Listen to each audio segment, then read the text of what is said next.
వడ్డీ వ్యాపారుల ఆగడాలకు అడ్డు అదుపు లేకుండా పోతోంది. పట్టణ స్థాయి నుంచి గ్రామీణ ప్రాంతాల వరకు కూడా వడ్డీ దందా కొనసాగుతోంది. అప్పు ఇచ్చి అధిక వడ్డీ తీసుకుంటూ వేధింపులకు గురిచేస్తున్నారు. అంతేకాదు దాడులు కూడా చేస్తున్నారు. వడ్డీ వ్యాపారుల చేతుల్లో చిక్కి సామాన్య మధ్యతరగతి చిరుద్యోగులు వేధింపులు భరించలేక ప్రాణాలను సైతం వదిలేసిన సందర్భాలు ఎన్నో ఉన్నాయి. వడ్డీ వ్యాపారుల ఆగడాలు శృతి మించుతున్నాయి. అవసరం వచ్చి డబ్బు తీసుకుంటే ఇక అంతే సంగతి. వడ్డీకి వడ్డీ జమ చేసి ముక్కుపిండి వసూలు చేస్తున్నారు. మరికొందరు తీసుకున్న డబ్బులు కూడా ఇవ్వకపోతే భౌతిక దాడులకు తెగపడుతున్నారు. ఇలాంటి ఘటన వికారాబాద్ జిల్లాలో చోటు చేసుకుంది. తీసుకున్న నగదు ఇవ్వలేదని, వడ్డీ కూడా కట్టడం లేదని ఒక అతని పైన ఓ వడ్డీ వ్యాపారి దాడికి తెగబడ్డాడు.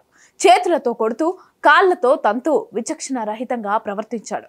అక్కడున్న కొందరు వీడియో తీసి సోషల్ మీడియాలో షేర్ చేయడంతో అసలు విషయం బయటకొచ్చింది. తాండూరు పట్టణంలోని రాజీవ్ కాలనీలో బాలయ్య అనే యువకుడు నివాసం ఉంటున్నాడు. అయితే అతను ఆటో నడుపుతూ జీవనం సాగిస్తున్నాడు. కాగా అదే పట్టణానికి చెందిన మేతరి రవి అనే వ్యక్తి ఫైనాన్స్ బిజినెస్ చేస్తున్నాడు. వడ్డీకి డబ్బులు ఇస్తూ దందా నడిపిస్తున్నాడు. అయితే ఈ క్రమంలో బాలయ్య తన సొంత అవసరాల నిమిత్తం రవి దగ్గర 3 నెలల కిందట 5,000 రూపాయలు అప్పు తీసుకున్నాడు. అందుకు వడ్డీ ప్రతి నెల 500 రూపాయలు అప్పు పత్రం రాసుకున్నారు. అయితే అప్పు తీసుకున్నప్పటి నుంచి వడ్డీ కట్టడం లేదు. దీంతో ఆగ్రహం వ్యక్తం చేసిన రవి బాలయ్యను ఇంటికి పిలిపించాడు. డబ్బులు ఎప్పుడు ఇస్తావంటూ యువకుడి పైన దాడికి తెగబడ్డాడు. విచక్షణ రహితంగా పిడిగుద్దులు కురిపించాడు. ఇక అప్పు కడతానని చెప్పిన రవి వినిపించుకోలేదు. ఇక ఇంటి గేటుకు వేసి మరీ హింసించాడు. ఈ వ్యవహారాన్నంతా బాలుడైన కుమారుడితో వీడియో తీయించాడు. ఇక చాలు నాన్న, ఇప్పటికే ఎక్కువ కొట్టావు, చచ్చిపోతాడు అని వ్యాపారి కుమారుడు చెప్పినా వినిపించుకోలేదు. చుట్టుపక్కల వారు వారించినా వినకుండా కర్రతో చితకబాదాడు. ప్రస్తుతం ఈ వీడియో సోషల్ మీడియాలో వైరల్ కాగా వడ్డీ వ్యాపారి తీరుపైన నెటిజన్లు ఆగ్రహం వ్యక్తం చేస్తున్నారు. అధిక వడ్డీకి డబ్బులు ఇవ్వటమే నేరమైతే బాధితుడిని తీవ్రంగా హింసించడం ఎంతవరకు కరెక్ట్ అని ప్రశ్నిస్తున్నారు. అయితే ఈ వీడియో చూసిన పలువురు వడ్డీ వ్యాపారి రవి తీరును ఖండించారు.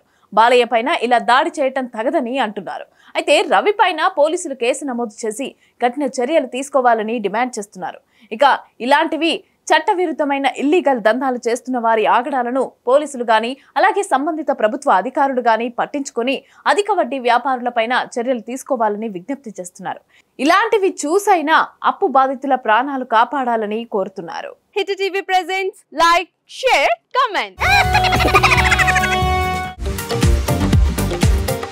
టీవీ వాళ్ళకు కూడా నేను ఒక సర్ప్రైజ్ ఇద్దాం అనుకుంటున్నాను. మీరు మాత్రమే జెస్సీ ఎందుకు అయ్యారు? ఇలాంటి అమ్మాయిలకి పిలవడానికి బాగుంటుంది. చందు సాయికి like you and have a జనాలకి ఒక పేరు నచ్చిందంటే దీనికి ఒక ప్రాసెస్ ఉంటుంది. ఎందుకు ప్రాసెస్ డైరెక్ట్‌గా వెళ్ళిపోదాం. ఏదైనా ఒకటి మర్చిపోయినావా నువ్వు? మర్చిపోయినా మేడం. ఏం మర్చిపోయావు? నా గుండె.